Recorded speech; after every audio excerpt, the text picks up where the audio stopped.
안녕하세요.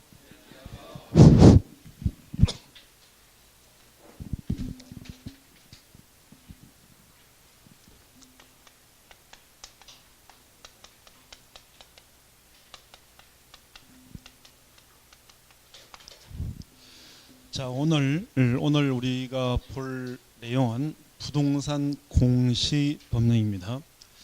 자, 부동산 공시 법령은 부동산 공시 법령 이렇게 세 개로 되어 있습니다. 자, 부동산이 뭐예요? 부동산이 뭐예요? 부동산 뭐라고요?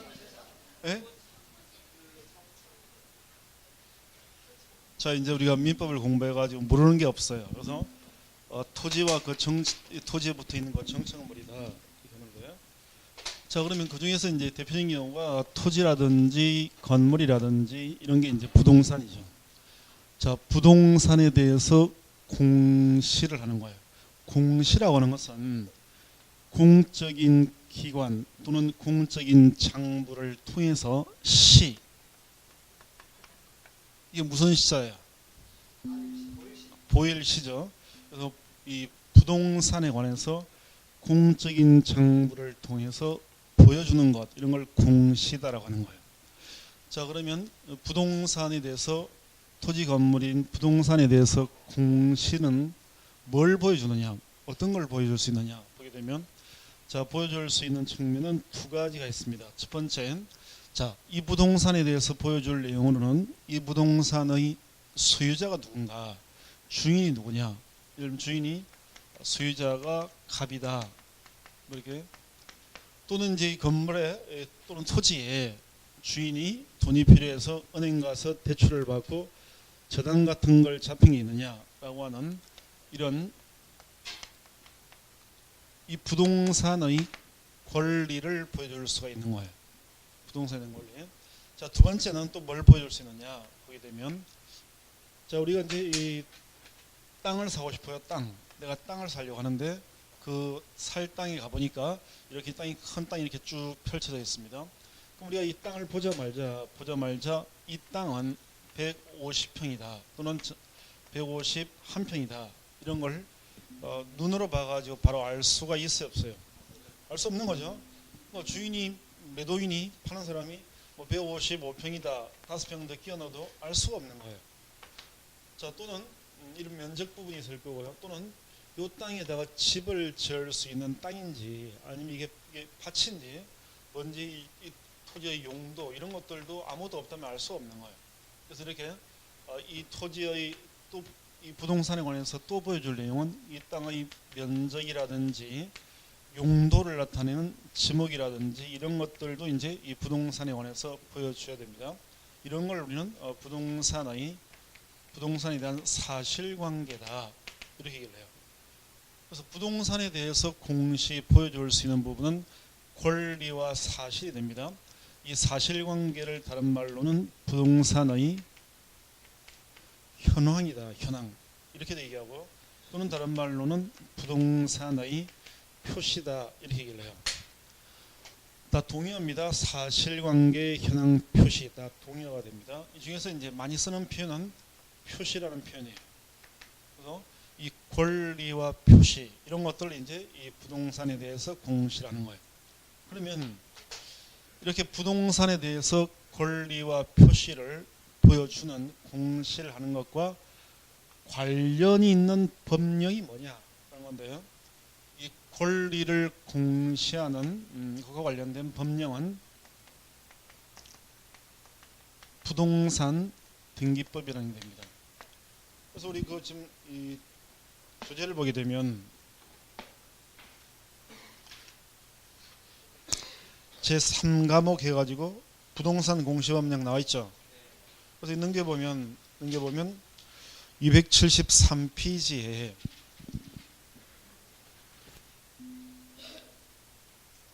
거기 이제 목차가 나오는데 1편이 부동산 등기법입니다. 그래서 권리를 보여준 등기법이 나오게 되고요. 그래서 이 부동산 등기법이라고 하는 게 바로 이제 권리를 공시하는 것과 관계되는 법령입니다. 자, 두 번째 이제 사실관계인 표시. 이걸 공시하는 법령은 거기 2편이 나와 있는 것처럼 공간 정보의 구축 및 관리 등하는 법률. 법률 이름이 어려워요. 깁니다. 줄여서 그냥 공간 정보 법률이다 이렇게 얘기를 해요. 그래서 우리 부동산 공시 법령이라는 이름 하에서 실제로 공부하는 법률은 부동산 등기법과 공간 정보 법률 이 두 개를 공부를 하는 거예요. 이 두 개입니다. 그래서 우리가 공부할 실제 제목은 시험 제목은 이렇게 있지만 실제 내용은 이 두 개가 되는 거예요. 그래서 이제 우리 기본서가 이게 1편이 나와 있게 되고 이게 2편이 나옵니다. 이 두 개를 공부할 건데, 자, 시험은 여기서 12문제, 여기서 12문제가 나와요. 그리고 이제 우리가 부동산 세법이라는 게 있습니다. 세법. 여기서 이제 16문제가 나옵니다. 그래서 이걸 합쳐서 40문제가 만들어지는 거예요. 왜 세법이 따라 나오냐면, 요 부동산 등기가 끝나고 나면 바로 세금 문제가 따라 나와요. 그래서 이렇게 섞어가지고 이렇게 해서 이제 우리 40문제가 출제되는 겁니다. 그럼 공부하면서 뭐 시험 제도라든지 몇 점 맞아야 합격을 하느냐 이런 얘기들은 다 알고 있죠. 그래서 이 두 개의 법률을 이제 공부할 건데, 여기서 12문제 나옵니다. 그러면 우리가 공부는 아직 시작도 안 했는데 느낌상 부동산 등기법하고 공간 정보 법률을 볼 때 느낌상 모르지만 어떤 게 좀 더 어려울라나? 어떤 게 더 어려울까? 어떤 게 어려울 것 같아요? 느낌상 공간 정보의 구축 및 관리에 대한 법률, 공간정보법 이게 어려워 보이죠. 근데 이제 요거는 제목이 이제 좀 딱딱해가지고 공간정보법 이렇게 나와 있으니까 그런 느낌을 받는데, 실제는 어떤 게 어려우냐? 공간정보법률의 난이도가 1이라면 부동산 입법은 3배 이상 어려워요. 여기가 훨씬 어렵습니다. 항상 권리가 어려운 거예요. 권리가. 그래서 이 1년 동안 공부를 하고 나서도 요거는 크게 큰 걱정이 안 되는데, 요것 때문에 시험에 떨어지는 거 아니냐 이런 생각을 시험 볼 때까지 하게 되는 거예요. 그래서 이 부동산 등기법이 상대적으로 훨씬 어렵다는 거예요. 그래서 자, 출제 문항수 난이도를 봤습니다. 그 다음에 이제 우리가 여기 와 있는 이유는 뭐예요? 왜 와 있는 거죠? 왜 왔어요? 학원에 뭐하러 왔어요? 예? 공인중개사 시험에 합격을 해서 자격증을 따려고 하는 거죠. 그러면 자, 합격을 하려면, 자, 합격에 대해서 보도록 하겠습니다. 합격을 하려면 이제 합격 관련된 내용을 보려면, 저 공인중개사 공부는 다양한 연령층에서 공부를 합니다. 그래서 이제 크게 나눠서 이제 남녀로 구분합니다. 공부하는 수험생을 남녀로 구분했을 때 비율적으로 보면 이제 보통 공인중개사 공부를 하게 되면 학원별로 여자분들이 남자들보다 공부하는 사람 숫자가 많아요. 기본적으로 옛날에는 남자분이 많았는데 이제 뭐 부동산 붐 불면서 10회를 기준해서 여자분들이 훨씬 많아집니다. 그러면 인원수 말고 비율로 봤을 때 똑같이 100명씩 공부를 한다면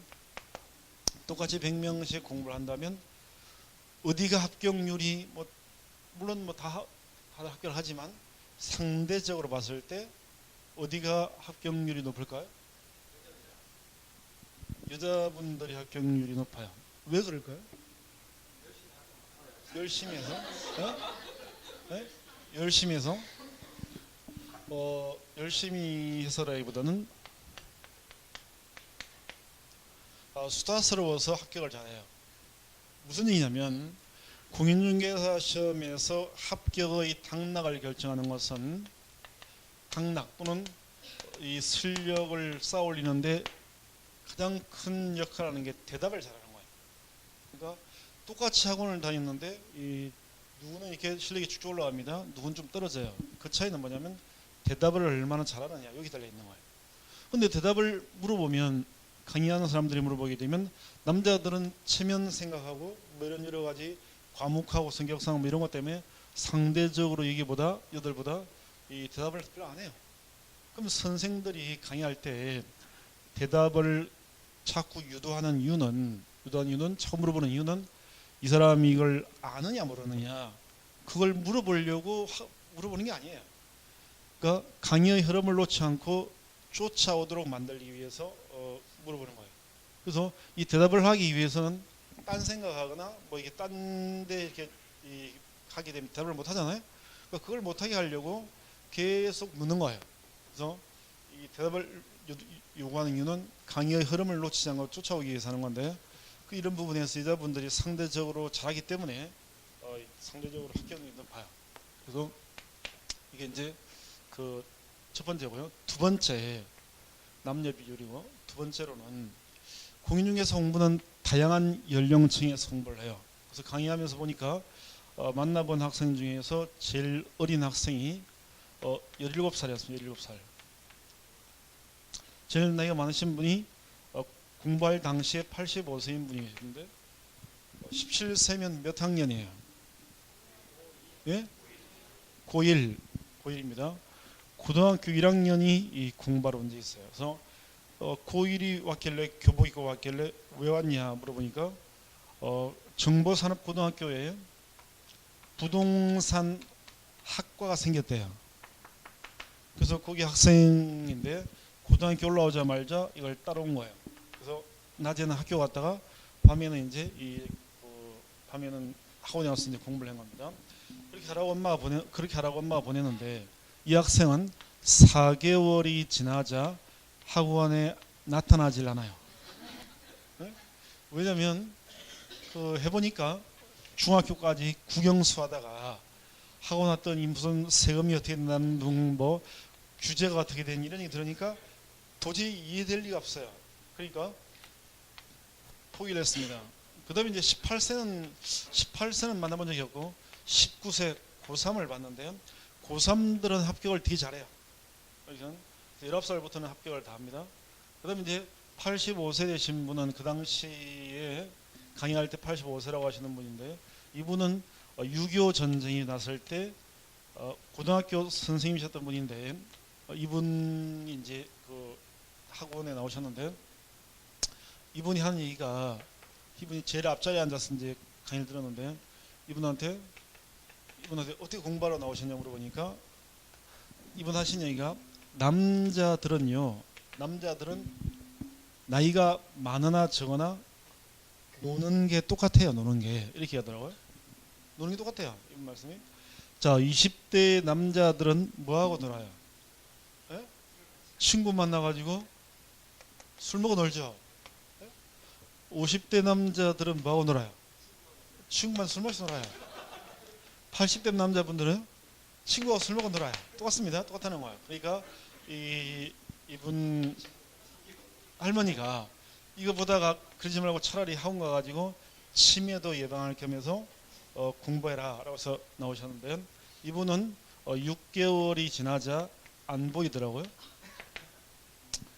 그래서 이분도 포기했나 생각했는데 그게 아니라 이분이 열심히 공부를 하고 있는데 이 학원에 갑자기 생각지도 않게 이분의 며느리가 공부하러 또 나온 거야. 그러니까 며느리가 나와보니까 시아버지가 제일 앞자리에 앉아서 공부했으니까 좀 이렇게 며느리가 불편할 것 같다라는 생각을 하고 본인이 피해줬더라고요. 피해가지고 며느리 공부하러 본인은 학원을 안 나온 거예요. 그러다가 이제 며느리가 합격하고 그 다음 연도에 다시 나오셔가지고 합격했습니다. 그래서 요 사이 연령층들은 보니까 다 합격을 하더라고요. 뭐 그 외에도 있는지 모르지만 제가 본바로 그래요. 본바로. 그래서 이래요. 그러니까 이 정도면 대부분 다 합격을 해요. 합니다. 어쨌든 이런 연령층 때는 상대적으로 여자분들 그래서 어쨌든 합격하기 위해서 우리가 제일 신경 써야 되는 것은 무슨 과목이든 우리만 그런 게 아니라 다른 과목도 마찬가지입니다. 흐름을 놓치지 않게 요걸 잘해야 되는 거예요. 그래서 요걸 잘하려고 노력을 해야 되고 그 다음에 이왕 시작했으니까 합격을 해야 되죠. 그죠? 이왕 시작했으니까 합격을 해야 되고요. 공부는 한두 달에 끝나는 것이 아니라 이 1년 동안 이렇게 장기 레이스로 가야 되는 거예요. 그러다 보면 그 시간 동안에 이게 처지기도 하고 어려운 부분 나오면 막 이렇게 마음이 왔다 갔다 해요. 괜히 시작해가지고 고생한다는 둥 못해서 좀 올라오면 잘했다고 그러고 또 떨어졌다가 뭐 애들 속썩이면 또 있다가 뭐 이렇게 됩니다. 근데 이제 결국은 이왕 시작했으면 합격을 해야 되는 거죠. 합격하는 과정에 개인적인 문제라든지 여러 가지로 힘들 수 있지만 꼭 나는 합격을 하겠다. 이왕 시작했으니까 이런 마음을 지금부터 해서 힘든 시간이 와도 공부하기 힘든 시간, 점수가 안 나오는 시간이 나와도 무조건 합격을 하겠다. 그래서 이 합격하기로 했으니까 합격하겠다. 이런 마음을 꼭 가지셔야 됩니다. 그래서 제가 좋아하는 말인데 제가 이런 게 있습니다.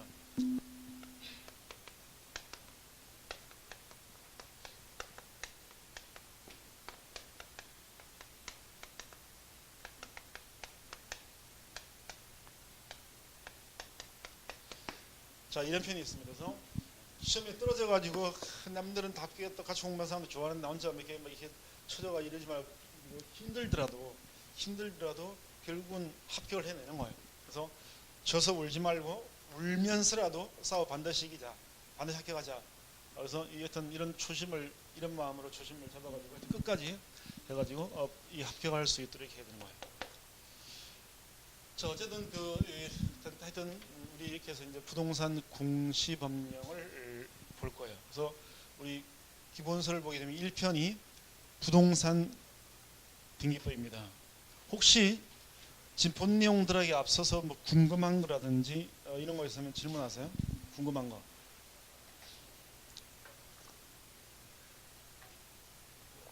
궁금한 거 없어요? 자, 알겠습니다. 그러면 자, 276페이지. 자, 이제 부동산 등기법으로 들어옵니다.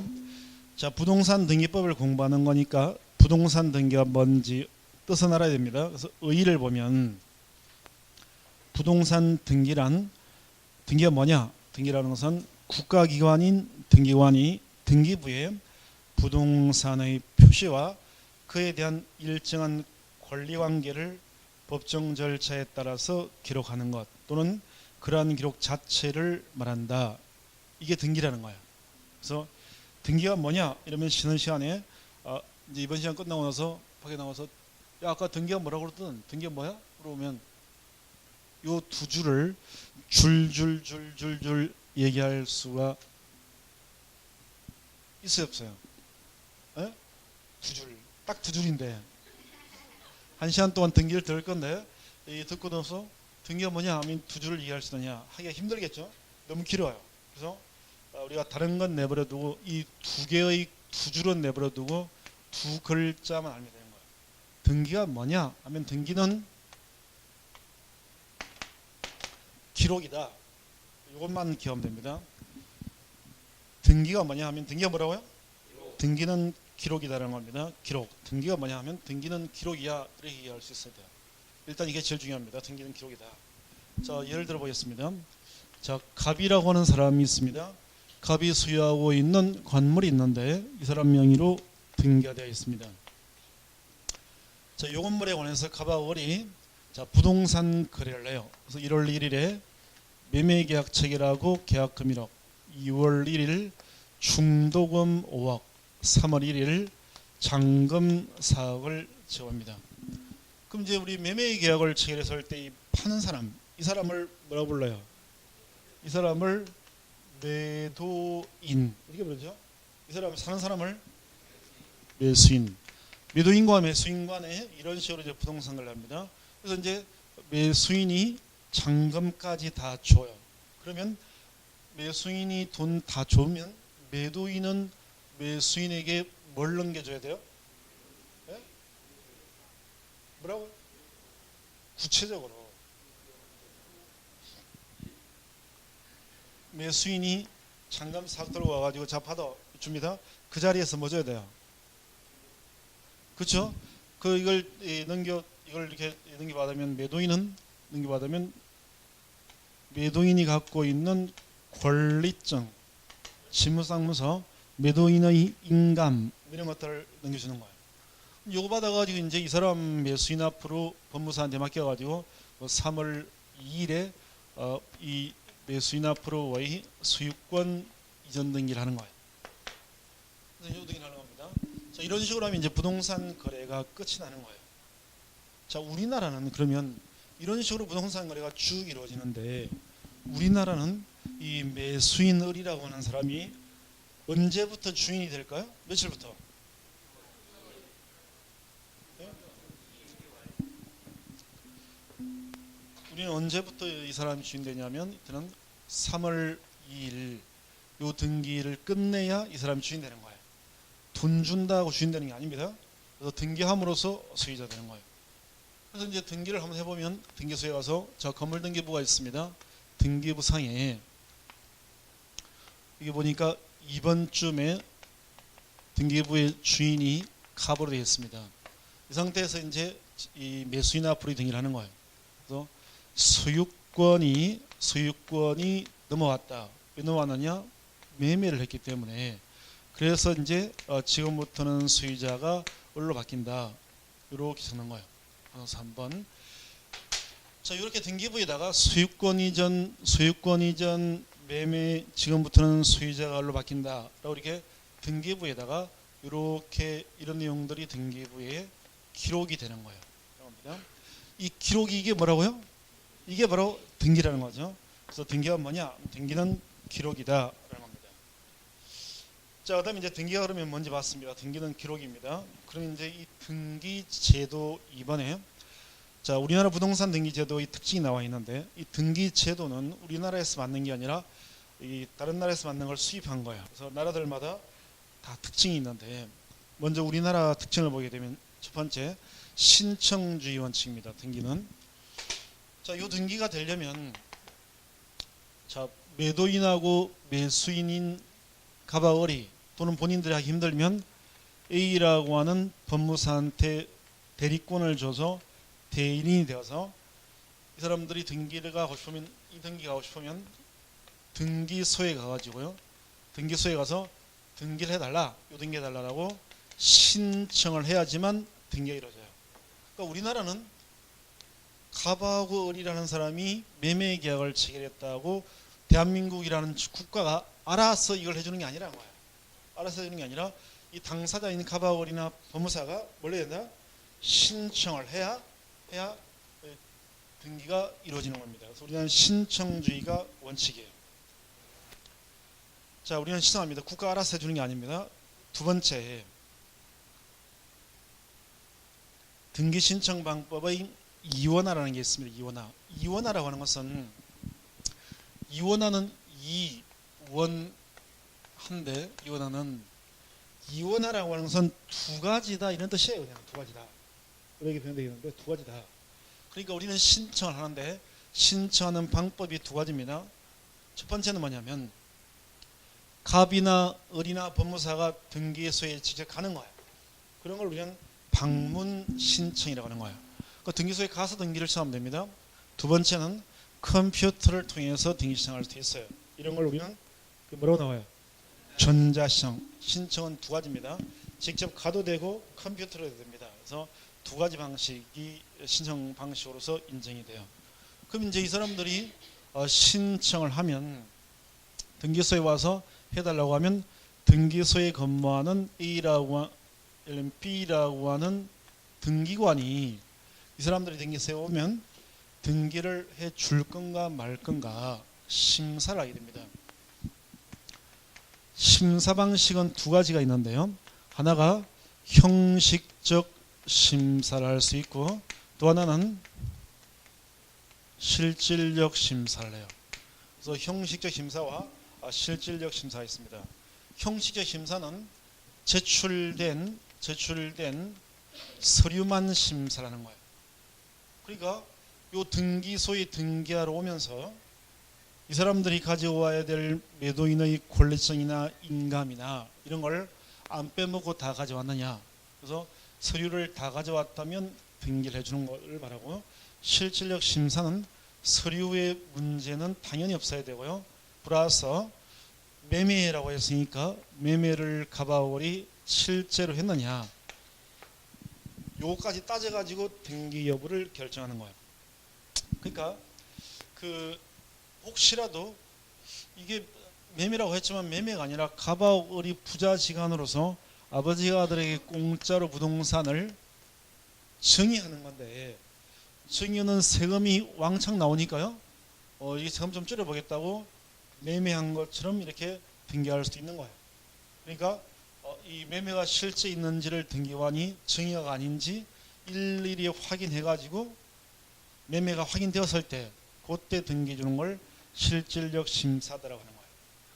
그럼 이 둘 중에서 어떤 게 등기가 좀 빨리빨리 이루어지겠어요? 형식심사 있죠. 그래서 우리나라는 그래서 서류만 문제 없으면 등기해주는 형식적 심사주의를 채택합니다. 그 다음에 넘겨보면 오른쪽에 보게 되면 네 번째, 등기가 뭐라고요? 기록입니다. 그러면 등기관이 이제 등기관이 신청받아가 심사해가지고 기록을 해줄 건데, 이 기록을 어디다 할 거냐, 어디다가 등기부라고 하는 데다가 기록을 해야 되는 거예요. 그래서 이제 등기부가 있어야 여기다가 기록을 할 거니까 등기부를 만드는데, 등기부를 만들 때는 한 사람 한 사람마다 등기부를 만드는 이런 걸 우리는 인적 편성주의라고 하고요. 사람이 아니라 물건 하나하나마다 등기부를 만드는 걸 물적 편성주의라고 하는데, 인적 편성주의가 되면 대한민국 국민 모두에게 등기부를 만들어주는 걸 말하는 건데, 자, 인적 편성주의를 했을 때 대한민국 국민 중에서 아직 부동산이 없는 사람들도 있죠. 많습니다. 자기 소유가. 그러면 부동산도 없는 사람들한테까지 등기부를 일일이 다 만드는 이런 건 좀 뭔가 비합리적이라는 거예요. 그래서 우리나라는 사람마다 등기부를 만드는 것이 아니라 부동산 하나하나마다 등기부를 만들어요. 이런 걸 물적 편성주의다라고 하는 겁니다. 그래서 옆에 보면 1부동산 1등기기록 원칙, 즉 우리는 부동산, 사람이 아니라 부동산 하나하나마다 등기기록을 하나씩 만듭니다. 이걸 1부동산 1등기록의 원칙이라고 하는 거예요. 자, 다섯 번째, 제일 중요한 겁니다. 공신력 불인정. 그래서 또 276페이지에서는 제일 중요한 게 등기가 뭐라고요?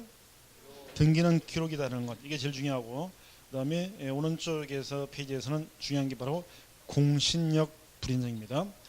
자, 그러면 등기의 그게 무슨 뜻이냐 보겠습니다. 등기의 공신력이란 부동산의 공시방법인 등기를 믿고 거래한 자에 대하여 그 신뢰를 보호해서 등기가 허위 또는 부실의 등기라 하더라도 마치 진실한 권리관계가 존재하는 것과 동일한 효과를 인정하는 것, 이런 걸 우리는 공신력이다라고 하는 거예요. 읽어보니까 이해가 돼요? 이해가 됐어요? 자, 알겠습니다. 일단 그럼 공신력.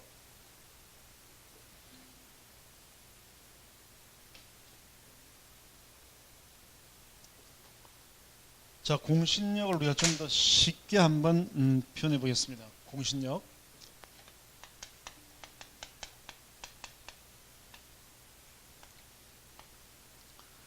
자, 공신력이란, 공이라는 것은 공시방법을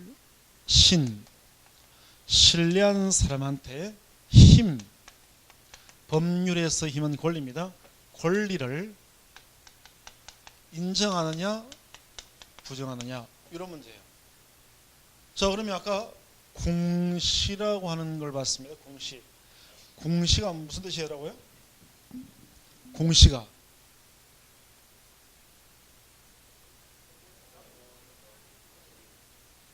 공적 기관이 보여주는 것, 알려주는 것, 이런 거죠.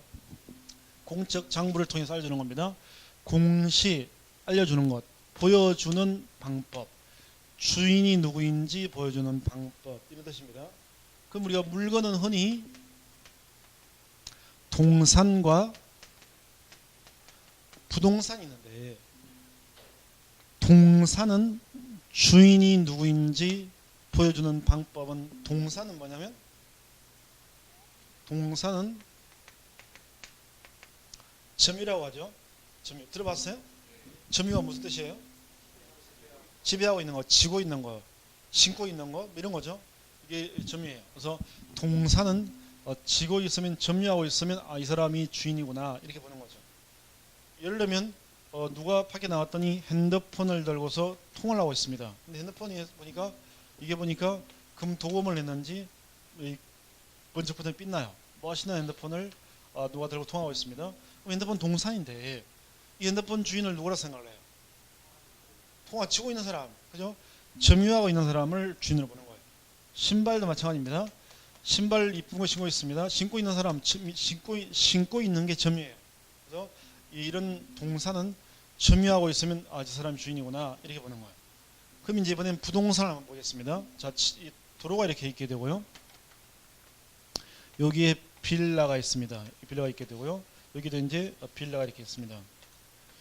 내가 나와가지고 길 건너편을 이렇게 쳐다보고 있는데 요 길 건너편 빌라가 고급 빌라인데요. 이 고급 빌라 101호에서 이 갑이라고 하는 여자분이 추리닝을 입고 나와서 쓰레기 봉투를 쓰레기 버리는 자리에다가 두 곳에다가 놓고 쫑쫑쫑 이렇게 걸어서 추우니까 얼른 들어가요.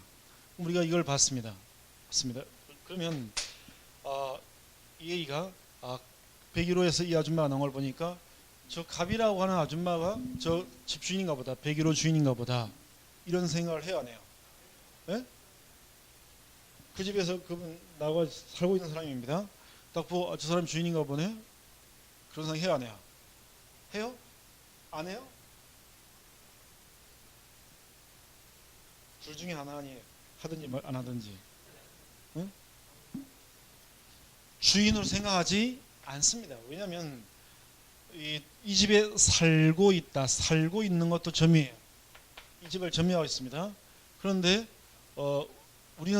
우리나라는 전세를 살거나 월세를 살고 있는 사람들도 상당히 많기 때문에 이 집에 꼭 주인만 사는 게 아니에요. 그죠? 동사하고 달라서 부동산은 점유한다고 해서 이 사람을 주인으로 그렇게 안 본다는 거야. 보는 겁니다.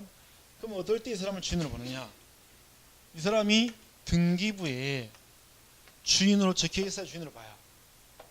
그러니까 동사는 공시방법이 점유 때 부동산은 등기부의 소유자라고 등기되어 있어야지만 소유자로 보는 거예요. 그래서 이제 부동산은 등기입니다. 공시방법이 동사는 점유, 부동산은 등기가 돼요. 우리는 동산중개사가 아니라 뭘 하려고 하는 거예요? 부동산 공인중개사를 하려고 하는 거니까 결국은 이 공시방법이라는 게 바로 등기를 말하는 거예요. 자, 그러면 등기를 신뢰한 사람에게 권리를 인정하느냐 부정하느냐 이게 바로 공신력 문제가 됩니다. 자, 그러면 이제 이게 얼마나 중요한 건지 한번 보도록 하겠습니다. 자, 갑이라고 하는 사람이 건물을 하나 소유하고 있습니다. 자, 갑의 건물이 있는데요. 건물로 하지 말고 갑의 토지가 있습니다. 시세가 한 10억쯤 돼요. 을이라고 하는 자가 서류를 위조합니다. 매매하지도 않았는데 매매한 것처럼 서류를 위조한 다음에 주인이 알아차리기 전에 얼른 자기 앞으로 등기를 해요. 서류 위조해가지고.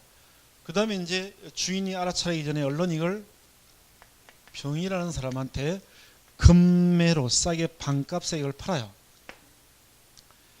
병은 이 부동산을 살 때 등기부를 떼어보니까 등기부에 을이라고 하는 사람이 소유자로 나와 있는 거예요.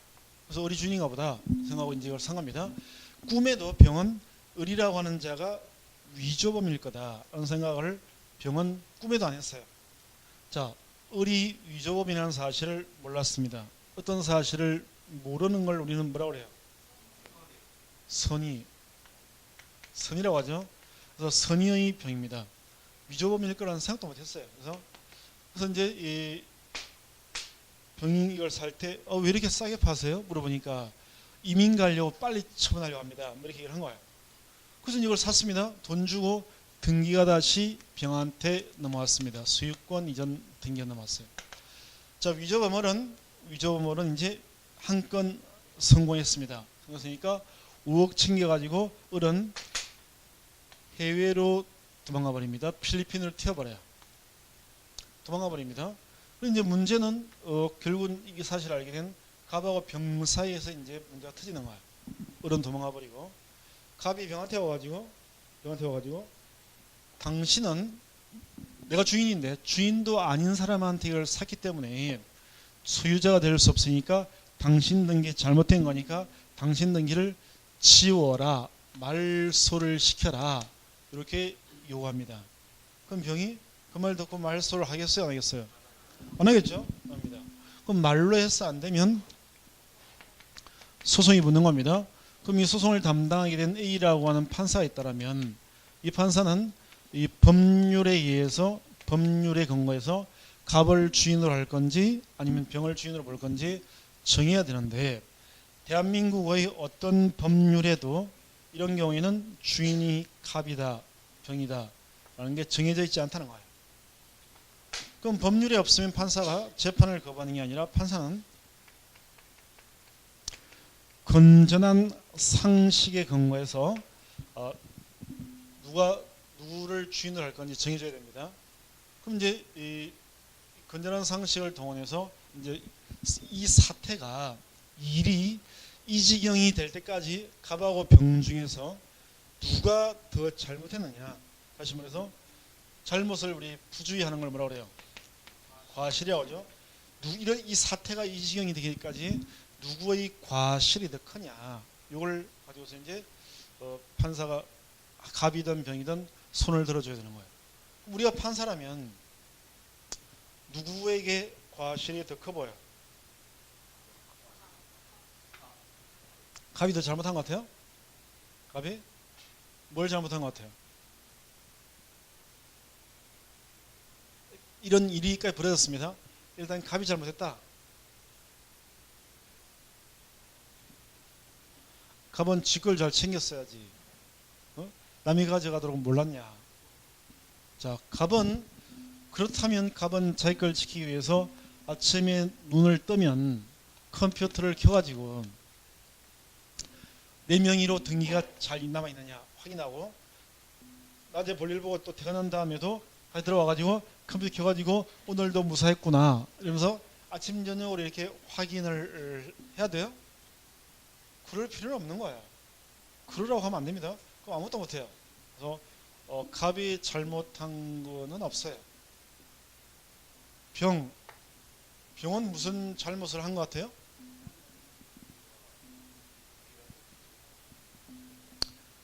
자, 병은 이 부동산을 살 때 등기부를 떼봤습니다. 등기부를 떼봤더니 을이라고 하는 사람이 소유자로 되어 있는 거예요. 됐습니다. 등기는 법원에서 관리를 하는 거예요. 결국은 국가에서 한 겁니다. 국가에서 을을 소유자로 적어둔 거예요. 그러니까 이 병은 국가가 해둔 걸 믿고서 이걸 샀습니다. 국가를 믿은 건 잘못이 아니에요. 응? 대한민국을 왜 믿냐, 믿기를. 응? 그러면 그 잘못을 할 수 없는 거죠. 그러니까 병도 그런 면은 잘못이 없어요. 또 다른 잘못 있어 보여? 사기당한 건 억울한 거지 잘못한 건 아니에요? 잘못이 있어 보여, 없어 보여? 다른 잘못은? 네? 병한테 아무 잘못 없어 보여? 싸게 나온 걸 보면 의심을 했어야지. 싸게 사는 건 잘하는 거예요. 뭐든지 잘하는 겁니다. 을을 믿은 게 아니라 국가를 믿었습니다. 국가를. 등기부 주인으로 되어 있으니까 주인으로 되어 있으니까 이걸 등기를 믿은 거지 뭐 을을 믿은 게 아니에요. 만약에 전 주인도 만나봐야 되는 거 아니냐 라고 만약 얘기한다면, 만약에 요 앞에 이 사람만 있는 게 아니라 요 앞에 A, B, C, D, F, G가 있으면 어디서 문제가 되는지 알 수 있기 때문에 다 만나봐야 되는데, 그렇게까지 하라고 부동산 사라고 하나 살려면 다 확인해 보려고 하면 너무 힘들어요. 그러니까 이런 경우에는 병도 잘못이 없어요. 결론적으로 있다고 할 수 없는 거예요. 그러면 판사가 잘잘못도 모르겠습니다. 그럼 판사는 모르겠어 나도 모르겠으니까요. 반 나눠 가지세요 그냥. 재수 없다 생각하고 서로 나눠 가지세요. 이렇게 할 수는 없는 거예요. 그래서 이럴 때 이 판사가 적용하는 게 바로 공신력입니다. 이럴 때 이것도 안 되고 이것도 안 되고 이럴 때 써먹는 게 공신력이에요. 자, 공신력을 만약에 인정을 해버리면, 자, 공신력을 인정하게 되면, 자, 등기를 믿은 사람에게 권리를 인정하는 건데, 공신력을 인정하게 되면 주인은 누가 되는 거예요? 등기를 엉터리 등기든 말든 등기를 믿었죠. 그러니까 이때는 소유자가 10억 부동산 소유자는 병으로 바뀌어요. 공신을 부정하면 소유자는 그대로 갑이 되겠죠. 그래서 공신력을 인정하느냐 부정하느냐 법률에는 없는 거고, 우리 법원에서 인정하느냐 부정하느냐 따라 가지고 이렇게 10억짜리 부동산 주인이 이렇게 왔다 갔다 하는 거예요. 근데 우리나라는 그럼 어떻게 하느냐? 우리나라는 공신력을 부정합니다. 그래서 우리나라에서 만약 이런 일이 벌어지면 갑이 주인 되는 거고요. 병은 망하는 겁니다. 우리나라에서 이런 일이 벌어지면 병은 망하는 거예요. 이게 바로 공신력 부정입니다. 그러면 공신력 부정을 좀 쉬운 말로 바꿔보면 이렇게 되는 거예요. 등기부에, 국가가 해둔 등기부에 적혀 있는 사람을 주인으로 생각해가지고 부동산을 사도 재수가 없으면 병은 쫄딱 망한다라는 뜻이에요. 네? 그죠? 등기부의 주인으로 되어 있는 사람한테 사도 재수 없으면 망하는 겁니다. 그게 우리나라 공신력 부정이라는 말 뜻이에요. 우리나라는 이렇다는 거예요. 자, 이게 이제 굉장히 중요한 거죠. 그러니까 이게 공신력 부정입니다. 혹시 여기에 대해서 궁금한 거 없어요? 여기에 대해서. 우리나라는 등기부에 있는 주인한테 이걸 사도 망한다 라는 겁니다. 공신력 부정입니다. 망합니다.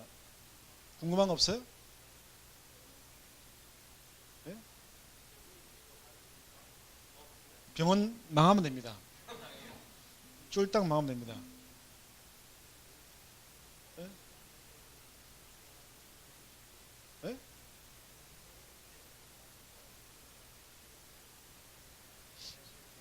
그러니까 우리나라 공신력을 부정하니까 소용없다는 거죠. 응? 그러니까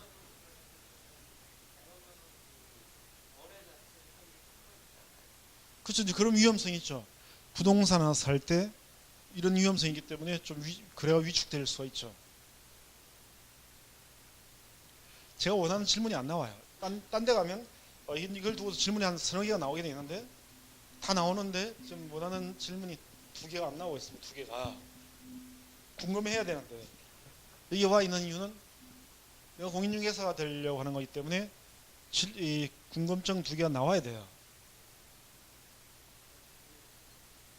물론 어른한테 손해배상은 청구되지만 어른 필리핀 가서 도망가 버리고 없었는데 어떻게 잡아야 돼?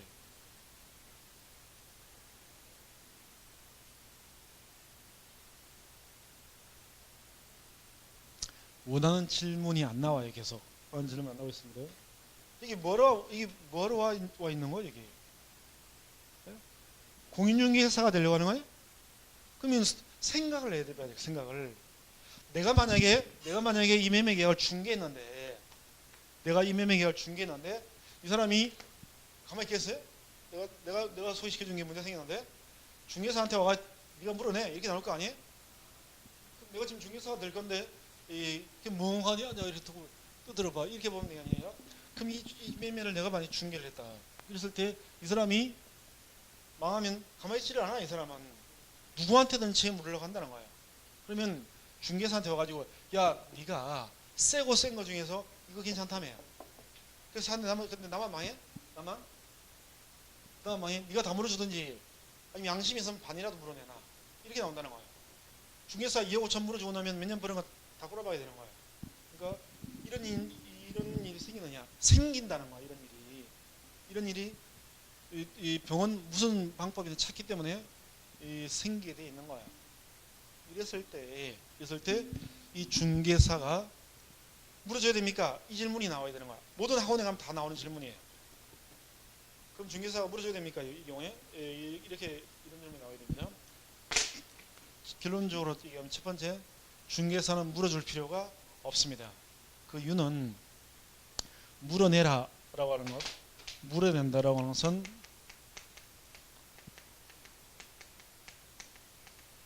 손해배상을 청구하는 건데, 이 손해배상은 물어줄 사람에게 과실이 있을 때, 이때 손해배상을 해주는 거예요. 그럼 중개사는 이 부동산 거래를 중개를 할 때 등기부를 떼어봤겠어요? 안 떼어봤겠어요? 떼어봤죠? 중개사도 당연히 떼어봤습니다. 그리고 우리 주인으로 되어 있는 걸 본 거예요. 그럼 국가를 보고 믿었습니다. 중개사도. 그럼 국가를 믿은 중개사 역시 과실이 있다고 할 수 없는 거예요. 그러니까 과실이 없이 무과실인 거예요. 그러니까 과실이 있어야 물어줄 건데 중개사도 과실이 없기 때문에 중개사한테 물어달라고 할 수도 없습니다. 결론적으로 중개사는 10원도 안 물어줘요. 그냥 병만 망하면 됩니다. 실제로 이런 사례가 있었어요. 서울 세금정 쪽에, 종로구 세금정 쪽에 어떤 여자분이에요. 중개사가. 이분이 이렇게 했는데, 중개를 했는데 중개하고 중개수수료 중개수수료 1,200만 원인가 받았는데 갑자기 이런 일이 있어가지고 물어내라 이렇게 해가지고, 이 중개사가 잘 모르면, 내가 이런 일을 당했는지를 모르면 피가 말라요. 중개수수료 한 1,200만 원 받았는데 물어줄 돈이 7억 8억입니다. 내놓으라는데 그런 문제가 생긴다는 거야. 그럴 때 내가 정확하게 뭘 인식을 하고 있어 좀 대응을 하든지 말든지 한다는 거예요. 그래서 결론적으로 중개사는 물어줄 필요가 없습니다. 이 경우. 첫 번째 질문, 꼭 나오는 질문이에요. 또 질문. 두 개 질문이 꼭 나오는데 첫 번째 질문 끝났습니다. 혼자 질문하고 혼자 대답했네. 어? 두 번째 뭐예요? 네? 중개사가 과실이 있을 때. 중개사가 과실이 있으면 물어줘야죠. 중개사가 뭔가 부주의했거나 뭐 이런 경우라면 그런 사례도 발생할 수 있죠. 다른지 또 없어요?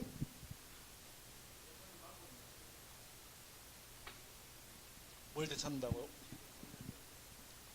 원래 집은 가비가 주인이에요. 여전히 끝나죠. 두 번째, 네?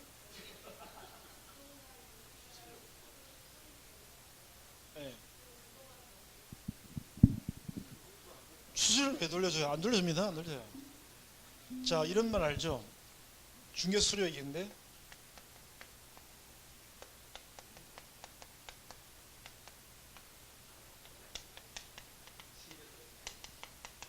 중개수수료는 중개사가 부산한테 물어봐요. 근데 기본적으로 안 물어줍니다. 안 돌리죠. 중개사는 자기 할 일을 한 거예요.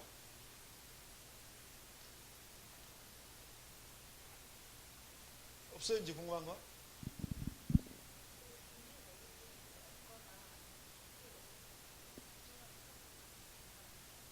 가능합니다.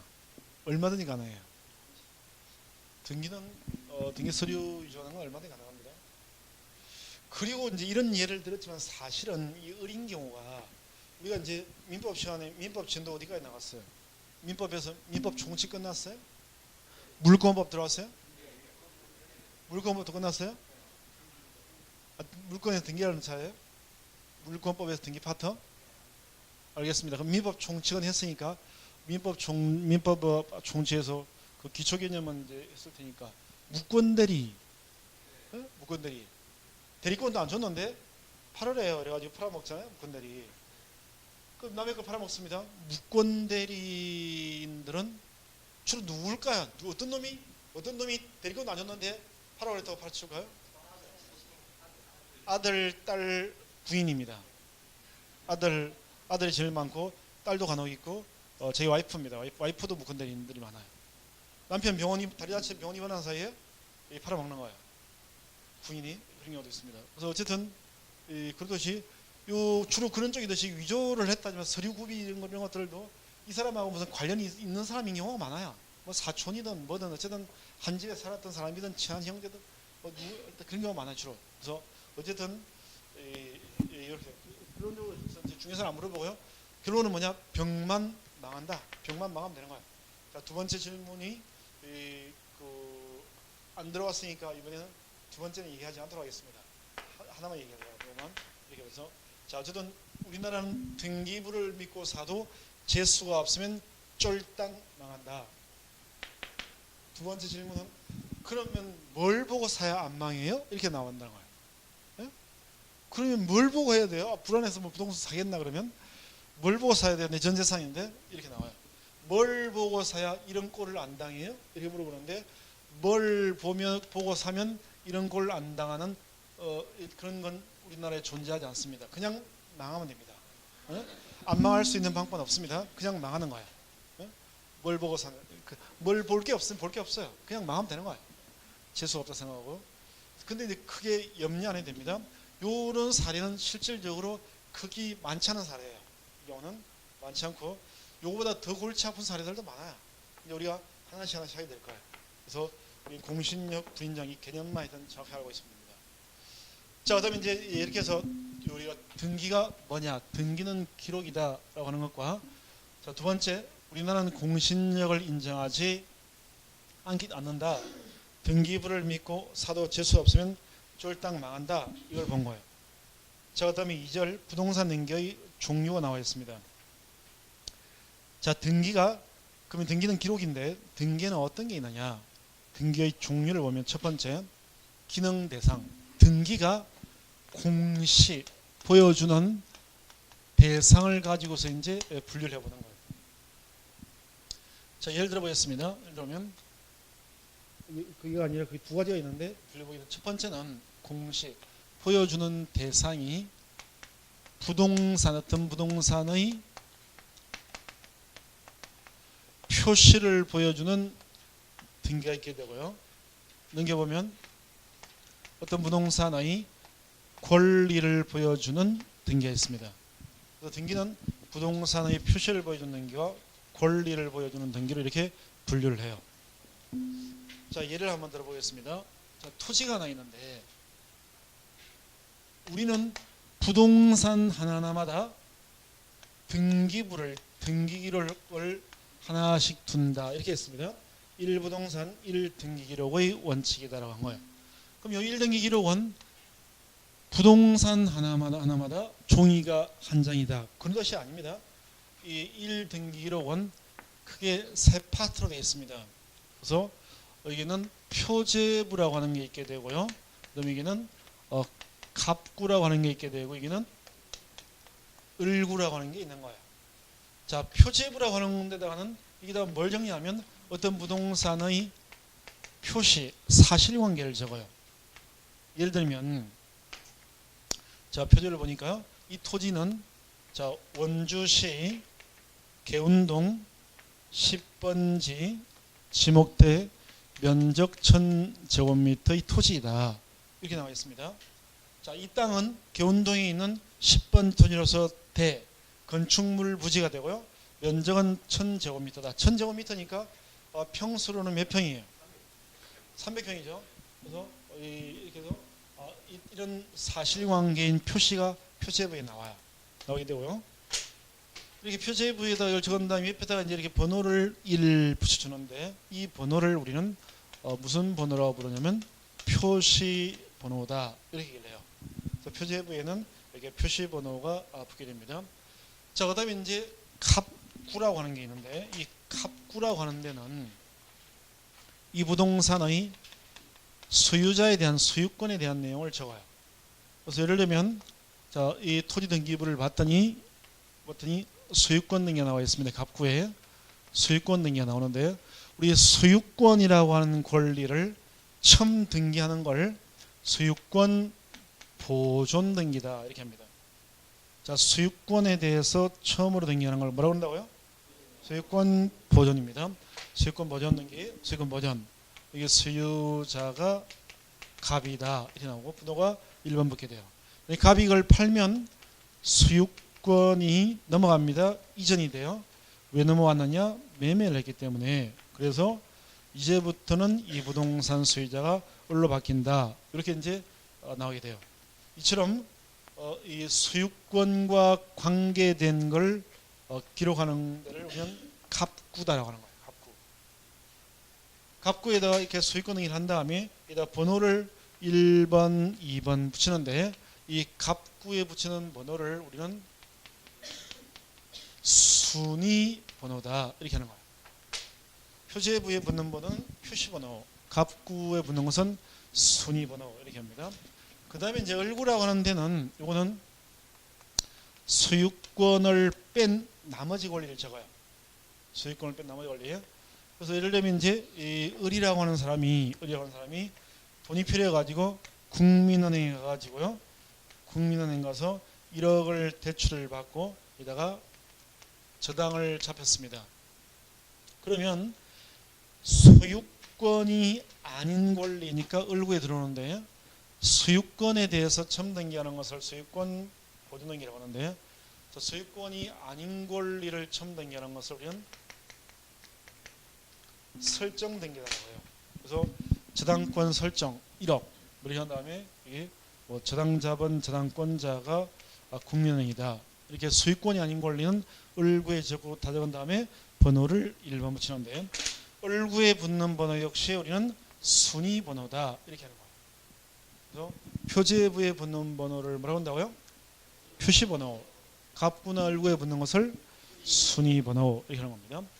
그러면 이렇게 등기부는 보통 이렇게 되어 있는데 우리가 어떤 부동산에 관해서 등기부를 떼어가지고 등기부를 뗀다면 이 부동산의 권리는 내버려두고 면적이 얼마 되느냐 이런 표시 사실관계 현황을 알고 싶으면 이 중에서 뭐만 보면 돼요?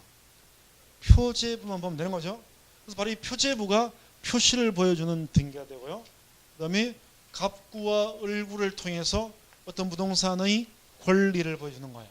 그래서 이렇게 보여주는 대상이 딱 나눠가지고 한쪽은 표시, 한쪽은 권리를 보여주는 겁니다.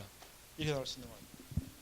그럼 이제 우리가 공인중개사가 되려고 하는 거니까 공인중개사가 될 거면서 등기부도 볼 줄 모르고 그러면 안 된다는 거예요. 그렇다면 277페이지에 자 등기부 양식이 있습니다. 표제부가 하나 있는데 277페이지 밑에 고기를 읽어봤을 때 표제부를 읽어봤을 때 혹시 이해가 안 되는 거라든지 그 적혀있는 말 중에서 그 적혀있는 말 다 알아야 될 거 아니 중개사가 그 적혀있는 말 중에서 이해가 안 되는 게 있어요? 전이 알겠습니다. 전이가 앞 뒤에도 있죠. 전이가 뒤에는 없네. 전이가 앞에만 있지. 자 전이가 뭐냐 보면 우리나라 역사가 몇 년 됐어요? 우리나라 역사는 몇 년 되죠? 우리 5천년 역사다 이렇게 하잖아요. 5천년간 유구한 역사라고 합니다. 이 5천년 역사 중에서 대한민국 우리나라가 5천년 역사 중에서 제일 잘 나갔던 시기가 언제 같아요? 네? 언제 제일 잘 나간 것 같아요? 고려? 지금입니다. 지금이 제가 볼 땐 제일 잘 나가는 거예요. 지금이. 뭐 그 당시에 고려 이렇게 고구려 이렇게 했지만 그래봐야 동북아에서 좀 그런 거고 지금이야말로 전 세계적으로 세계적인 경제 세계 순위를 따잖아요. 지금은 이 아시아에서 그때만 하더라도 중국, 일본하고만 따졌지만 지금은 한류도 불고 이렇게 지금이 제일 잘 나가는 거예요. 지금이 대한민국이 제가 볼 땐 제일 잘 나가는 거야. 잘 나가고 있습니다. 우리나라가 항상 잘 산 게 아니에요. 우리나라 제가 볼 때는 찌질공상이었습니다. 찌질공상. 그러다가 우리나라가 언제부터 잘 살게 됐어요? 구체적으로 최근에 88 올림픽 하면서 그 다음 잘 살된 거 아니에요?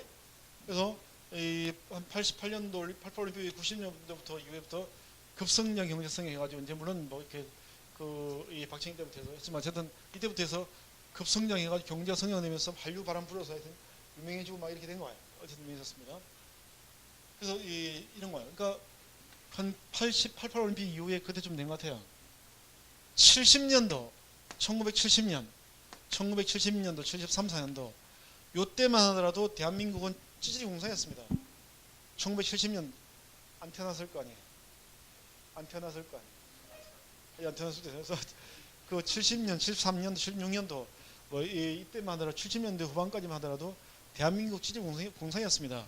원주도 마찬가지. 대한민국 가보면 다 지나가는 꼬맹이 여자애들 떼국물이 쭈르르 흘러고 애들이 70년도 후반 76년, 78년 다 마찬가지. 떼국물이 쭈르르 흘렀고 문막 근처에 가서 애들 돌고 있는 애들 보면 여자애들 잡아서 머리를 예를 들면 참빗을 한번 쭉 긁으면 이가 몇 마리씩 툭툭 다 나왔다는 거야. 70년도만 하더라도 다 그랬다는 거야. 이 알죠? 참빗으로 이렇게 한번 쭉 긁어서 딱 내리면 이가 몇 마리 툭 떨어져요. 그럼 손톱으로 할머니가 이렇게 똑똑똑한 피가 딱딱 튄다는 거야. 그거 되게 재밌어요. 한번 해보면. 그래서 할머니를 옆에 따라 해보면 되게 재밌다는 거야. 그래서 이제 그렇게 못 살았어요. 오죽 몰랐으면 못 살았으면 필리핀에서 밥을 굽는데 밥을 그래서 쌀 좀 보내주셔서 필리핀에서 그 안남미 쌀도 보내주잖아요. 대한민국. 그 이 필리핀 지금은 이제 우리가 뭐 필리핀을 우습게 보지만 뭐 이 지금은 좀 이렇게 국력이 필요해요. 그러다 보니까 이제 15년 20살 차이나 뭐 이렇게 하는데 어쨌든 간에요. 그때만 하더라도 잘 살아가지고 쌀도 보내주는 거야. 대한민국 공산이었습니다. 70년 하더라도. 자 그러다가 이제 88 올림픽 이후에 이제 대한민국이 갑자기 급성장을 합니다. 세계 역사에 유례가 없을 정도로 급성장을 합니다. 지금 같은 경우는 이제 이 컴퓨터나 뭐 노트북이나 스마트폰이나 굴러다니는 게 이거지만 대한민국이 이렇게 컴퓨터가 번지 이렇게 나온 것도 그렇게 오래 안 됐습니다. 90년도 뭐 이렇게 얼마 안 된 거예요. 그럽니다. 자 이럴 때인데 그러면 90몇 년도까지 이 관공서에서 이제 동사무소든 면사무소든 사용하는 고물적인 장부는요 전부 다 종이로 만들어져요. 종이로 돼요. 종이로.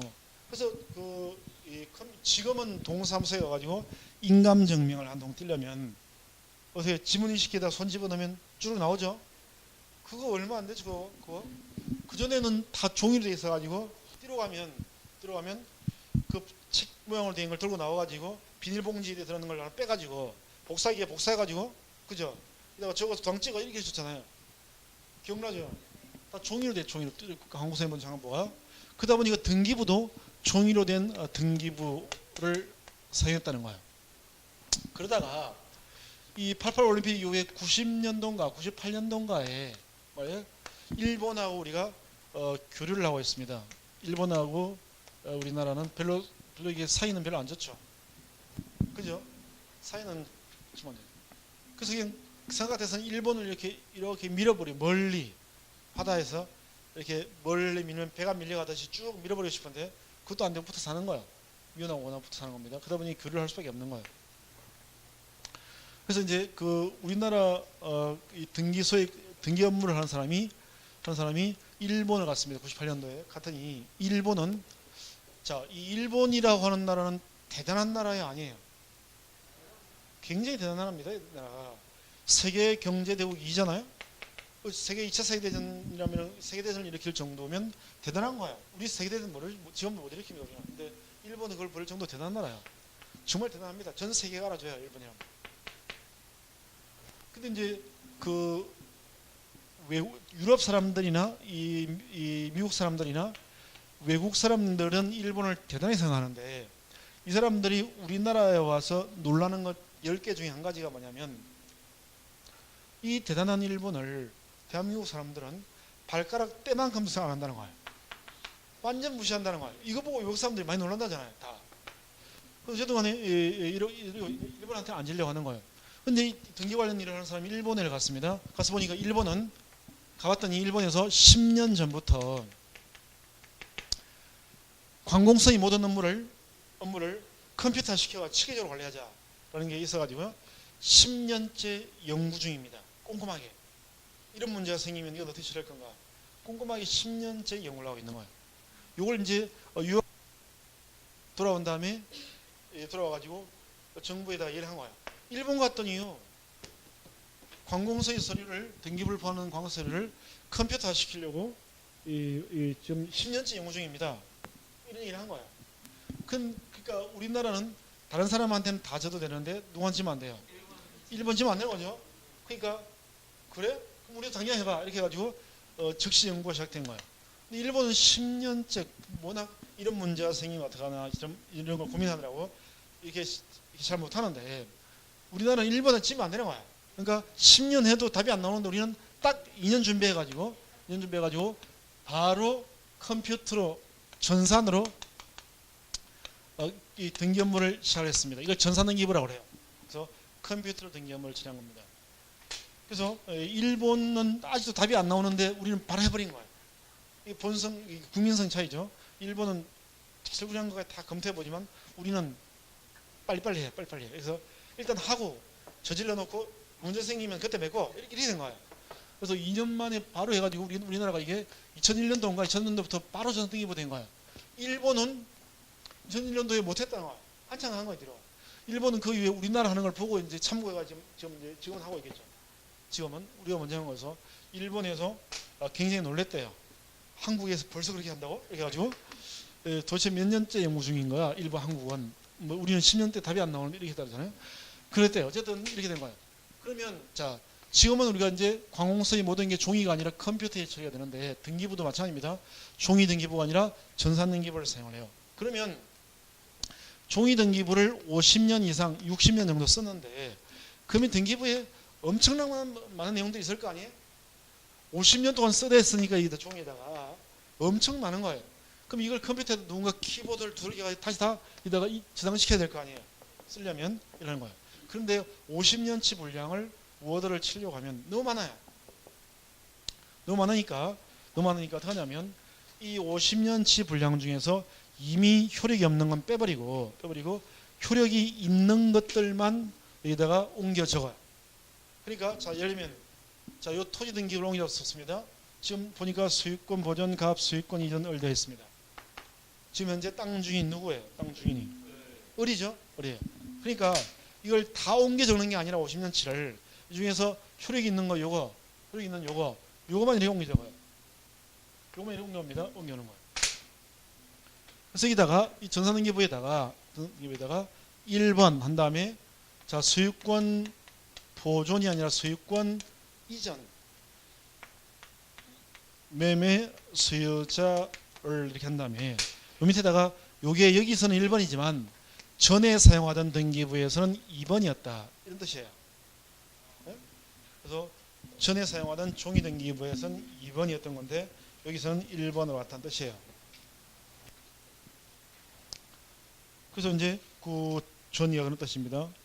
그래서 오른쪽 끝에도 보게 되면 부동산 등기법 177조 6 제1항 규정에 의해서 2003년도 7월 25일에 전산이익이 되었다 이렇게 되어 있죠.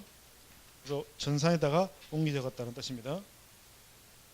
자, 그다음에 이제 넘겨보게 되면 이 표제부를 봤고요. 그다음에 갑구하고 을구가 있습니다. 자, 갑구를 보니까 갑구 1번 갑구에 붙는 번호를 무슨 번호라고 한다고요? 순위번호. 그래서 최초에 넘긴 소유권 보존 등기가 나와 있습니다. 접수 2006년도 3월 5일 접수번호 3005호 소유자 김갑동 되어 있고요. 이번에는 소유권 이전 등기가 되어 있습니다. 2008년도 7월 4일 제2001호 접수번호 이건 수용당했습니다. 수용당해서 소유자가 누구냐? 국가가 됩니다. 그리고 이 토지는 국토교통부에서 관리를 하는 거예요.